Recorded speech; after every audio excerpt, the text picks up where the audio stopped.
So you mentioned in an interview na may nabanggit na rin daw si Napoles about sa iba pang senators sa Pdaf, including De Lima, Drilon, and Trillanes? That's correct. The information came from the lawyer of Janet Napoles, Attorney Stephen David. So he wanted to file the same within a few days, possibly this week or late or next week. So kami naman dito sa DOJ, maghihintay lang kami kung ano yung file nila, and then we'll investigate. As a matter of fact, even the application na sinasabi nila for Janet Napoles to be put under the protection of the Witness Protection Program, pwede namin aktuhan yan even without any case being filed. Under the Witness Protection Program, pwede yun. Sir, paano raw po yung involvement ni Drilon, Senator Drilon, Trillanes, and Secretary De Lima? Well, yung mga lawmakers, sinasabi nila that would be talagang yung katulad ng mga original na Pdaf, offenses. So ginamit nila through Napoles o dun sa ibang mga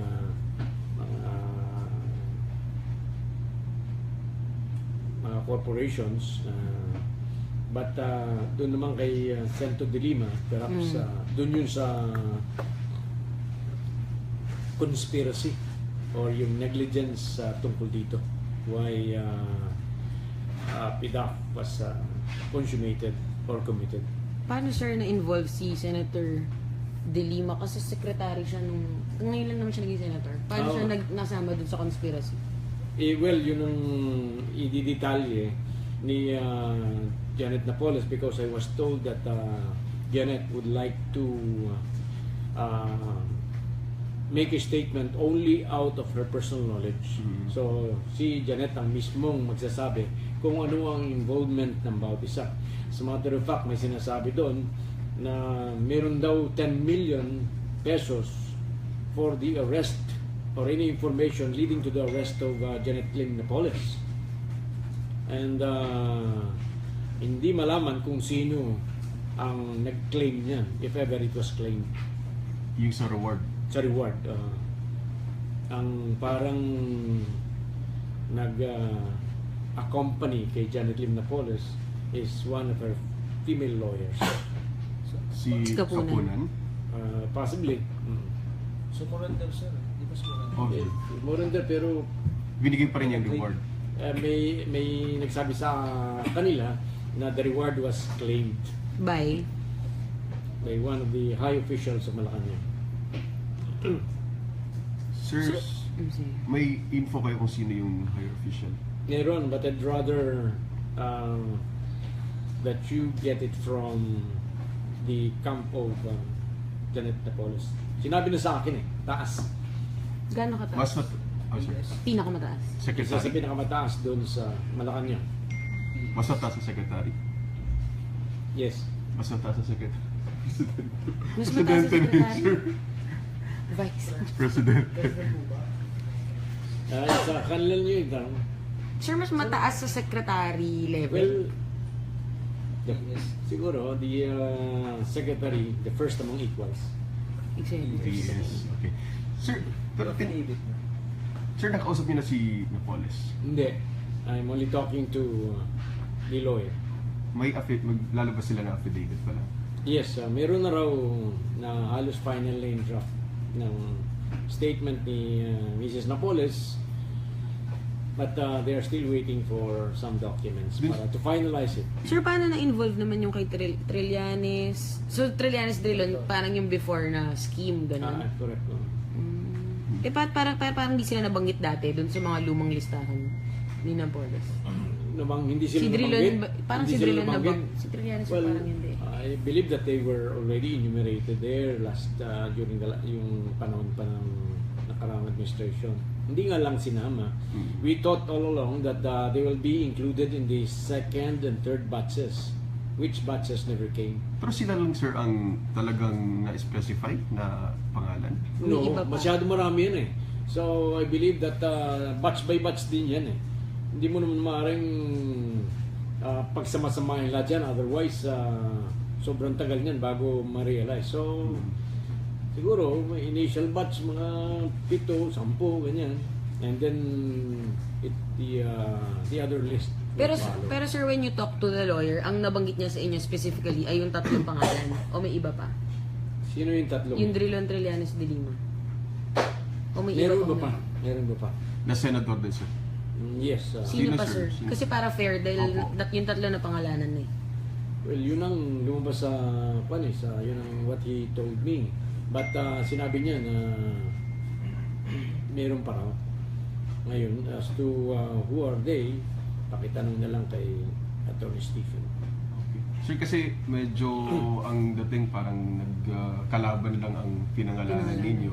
So, sino, sir, yung mga kaalyado ngayon ng administrasyon na pinangalanan doon sa sinabi na? Actually, sa totoo lang, I'm not privy kung anong sasabihin ni Janet. Opo. Nandito lang kami sa DOJ to receive whatever complaints will be filed before us. So, kung ano yan, hindi ko pa alam kung sino-sino yung i-include nila. So, it's the call of Janet kung sino-sino muna yung kanya. Kasi ang sabi ni Janet, he doesn't want to execute a statement na hindi may personal knowledge siya. Pero Gusto sir, niya may ang personal kwento knowledge siya. ang kwento mo is nung nag-usap kayo ni Attorney David, ang binanggit ba niyang pangalan sa inyo 3 lang, Drilon Trillanes de Lima? Hindi, meron pang binanggit siya. Sir, so ba't di natin pangalanan yung iba niyang binanggit? Kasi puro kalaban lang yung nabanggit Opo, natin. para hindi ko kayo na politika lang. Hindi ko alam yung iba. I could not remember yung sinabi niya sa akin. Pero definitely, nagbanggit siya sa akin around si Abad is one of them. About mga 5 names, sinabi niya sa akin. Sino pa yung isa sir? Ngayon, is waiting for a very important document bago niya may finalize yung names. Pero sir, dun sa draft ng affidavit ni Janet Napoles, nadagdagan ba yung list na dati o may nabawasan? Di ba may nilabas na dati, sir, na Napoles list kasama doon yung mga senador? Incumbent na ngayon Hindi, ba? I am not aware kung nadagdagan. But definitely, nadagdagan yung mga naunang filean. Okay. Kasi ilan lang ba yung na-filean? Konti lang naman, di ba? Sir, anong document yung hinihintay? Biga Anong year? Yung General Appropriations. For what year? 2000. Ayun nga, ang gusto nila malaman para kuwan sila. Para clear sila or specific So doon. sir, ang ipa-file nila this week or next week ay ano? At Ano I'm yung sure, ipa-file? nakapareho nung nakaraan, plunder. Pati yung sa reward ba ipa-file nila? Yun that's my impression I got from Anong kaso? Pwedeng kaso. Staff. Anong kaso nun sir? Well, I don't know kung anong kaso, but hindi nila malaman kung bakit nagkaroon ng reward and why was the reward claimed sabi, na 10 million pesos. Sir, may na-mention po yung isang ex-lawmaker na tumanggap daw po ng mga court commission si Pinoy from Paras. May na-mention po ba si Atty. David doon? Actually, mayroong information ako about former Congressman Jing Paras. He was here about mga a week ago, or less than 2 weeks ago. Anong sinabi sir? Pina-follow up niya yung case and then tungkol dito, pero hindi niya na-specify sa akin kung anong, pero alam ko mayroon siyang nalalaman. Hindi niya nabanggit yung tinanong hindi niya nabanggit sir yan yung ano si Pinoy ba? Nabanggit niya Hindi ba? namin napag-usapan to be fair to the former president. Sabi po ni Pinoy, sir, sa ating interview last week na parang actually he was denying doon sa sinabi niyo na may selective justice kasi may mga kaalyado rin naman daw sila, like for example Senator Villanueva and Congressman Rufio. Diazon na Kaso. final lang din naman daw po ng kaso. Well, yun ang kwan eh. Pero the fact is, why very so few. Samantalang they've all 3 years within which to come up with the more or less comprehensive violators of the Pdaf. So, in this case, hindi naman nakikialam ang Department of Justice as to how the complaints will be framed, as to who will be included. We are just here, ready to receive these complaints, and we'll investigate once they're here. If Janet Napoles wanted to be put under the protection or the coverage of the Witness Protection Program, then we are going to study it, evaluate it, and if qualified, it is only the DOJ who has the sole jurisdiction to determine whether Janet Napoles would be put under the coverage of the WPP. Wala nang ibang opisina. It's only the DOJ under the WPP. Sir, itong mga names na lumabas na ito, resulta na ba ito, sir, ng re-investigation o magsisimula pa lang ng re-investigation? O ano po yung update? Well, let's say na this is parang a new evaluation by the lawyer and by Janet Napoles of who are involved in this Pdaf scam. So, anong magiging action ng DOJ pag na-file na yun? We are going to investigate. Ganun lang, simple lang naman yun eh. Katulad nung ginawa nun. And if the DOJ will find probable cause, then we are going to forward this to the Ombudsman.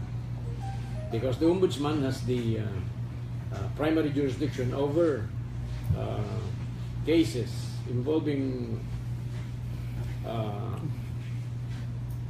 government officials.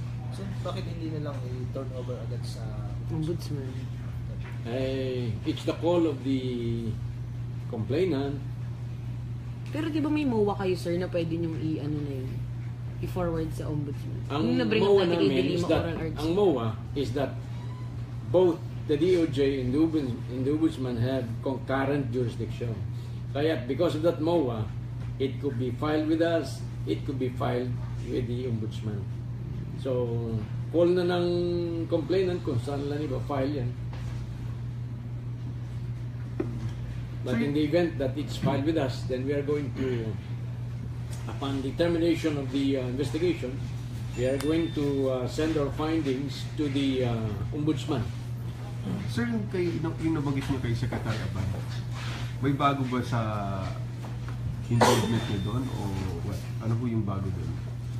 Wala namang bago. Ang pinakabago doon is that this will be another case Against Secretary Abad. against Sir, yung kay Abad, anong role daw? dalawa yung rule na sinasabi ko eh. Halimbawa, dahil sinasabi nila na Janet Napoles will not be should not be accepted under the Witness Protection Program kasi daw siya most guilty. I don't know about this. We have to evaluate this. But under the rule, para lang hindi ka ma-include or mapayagan under the Witness Protection Program to be a state witness, that you should not appear to be the most guilty. Ngayon, meron akong dalawang specific examples na sinasabi dyan. If there are two individuals, one a private person and the other is a public official, ang kanilang guilt is almost pantay, no? May decision ng Supreme Court dyan na in the event of a situation like that, it should be the public official should be considered as the most guilty kasi usually nagkakaroon dyan ng taking advantage of the position as and which is an aggravating circumstance. Hindi, sir, anong sabi niyang, anong kwento ng lawyer na role ngayon ni former Secretary Abad dun sa bagong ifa-file? Ano yung naging role ni dating Secretary Abad? Yun dun papasok yung pangalawa ko, ano? So that in the event that there are two accused, halos pareho ang guilt nila. One is the one guilty by direct participation, yun mismong nag-ayos nung plunder case din katulad ni Janet, and the other one is the mentor or the instigator. Ang sabi ng Supreme Court dyan, in the case like that, halos pareho sila, it will be the instigator o yung nagsulsol ang more guilty Why? Ang sabi ng Supreme Court, very clear ang kanyang, very simple ang reason. Ang sabi ng Supreme Court, kasi kung hindi mo sinulsulan, hindi mangyayari yung krimen. So, si Katulad Abad- halimbawa ng merong, to be clear, merong isang pinapatay doon sa isang tao, yung killer, yung mismong hired gun, and the other, yung nagbayad. Ang sabi ng Supreme Court, mas guilty yung nagsulsul, yung nagbayad para pumatay. Kasi kung hindi mo binayaran, kung hindi mo sinulsulan, hindi mangyayari yung patayan. So her affidavit now will detail kung paano siya minentor ni Secretary Abad? I don't know about that, but I believe so. When you say instigated, sir, does it mean to say that the idea came from Secretary Abad? Pwede, o kaya siya nagsulsul. Pwede naman, pareho silang may idea. But, halimbawa, sinabi ng isang tao, oh, sige, gawin mo yan, huwag kang mag-alala. Akong bahala sa'yo. Akong protektahan kita pagdating dito sa aking department. So, Sir, Pwedeng masabi na si Abad yung mastermind. well, yun ang, ano. So, Yun dun ang- sa decision ng Supreme Court, direction. given the decision of the Supreme Court, ang sinasabi ng Supreme Court, the mastermind is more guilty So sir, than the one who executed the crime. dun sa initial discussions nyo, nababanggit nila na siya yung si Abad yung nagturo sa kanila. Hindi ko alam. Kasi hindi ko pa na, as I told you, hindi ko nakakausap si Pero sir, Janet. kwento ni Attorney David, ganon. More or less, alam naman ni Atty. David yun eh. Mr. Sir, Sir, sir- because you use the term mastermind, so ibig sabihin, sir, parang merong ganong, sir, may ganong direction Oh, yung nila. Yes, kasi edits, etc. kasi sinasabi sa akin ni Atty. Bad, paano mangyari yan na secretary na si Janet ang magiging pinaka-guilty niyan? Samantalang ang high school graduate lamang si Janet. How would he know the intricacies of a government release of funds, etc., etc.? Sir, nabanggit ba ni Attorney David si Pinoy? At Baka niya, ang nabanggit niya sa akin is that it could go up sa pinakamataas. Pero hindi niya binanggit ang pangalan ni Presidente. Wala siyang Pinoy. ibang binigay na information about President. that, sir. Yung baka sa mas mataas pa. Wala rin siyang Wala pa. detalyeng binigay. Wala pa. Ano Ang daw yung- sinasabi niya, it would be, pag mangyari yan, perhaps lalong-lalo na pagdating doon sa DAP. ano yung role daw Rather ng than Pdaf. pinakamataas, sir? Ano daw yung role ng pinakamataas? Well, I don't know. But more or less you could say that merong alam siya. Bukod po sa apat na sinabi niyo po kanina, may iba po po bang na-mention na pangalan si Atty. David? Meron pa, but I could not recall anymore. Kaya it's better na you could contact him. Sa kanya yung kunin yung ibang pangalan. So may team ka na, sir? Hindi na May- yung Team? So the reopening naman. May DO na po. Corona yun. Wala pa, but The composition will- hindi naman siguro problema namin na mag-form ng team to investigate this. Yes, sir. Kasi may dating team na yan eh. Yeah. So titingnan ko lang kung meron kaming i-retain doon or meron papalitan, but definitely it's not really hard for us to form a team to investigate this Pdaf scam. Kasi yung head nun, sir, pag hindi na Yung yata, Sinapoles wala na sa din. NBI, it was RW, so the task force. Yeah, So so you have an appoint person na lang, sir. meron namang maraming nakakalam. I talked to Director Argabioso and he is willing to help kahit outside of the government siya ngayon. Sir, ano yung update sa DAP naman? Ang nagpo-form dyan si Greco, si ex-consular Greco Benfica. Meron silang mga data that they're preparing and perhaps the DAP scam will follow shortly after the Pdaf.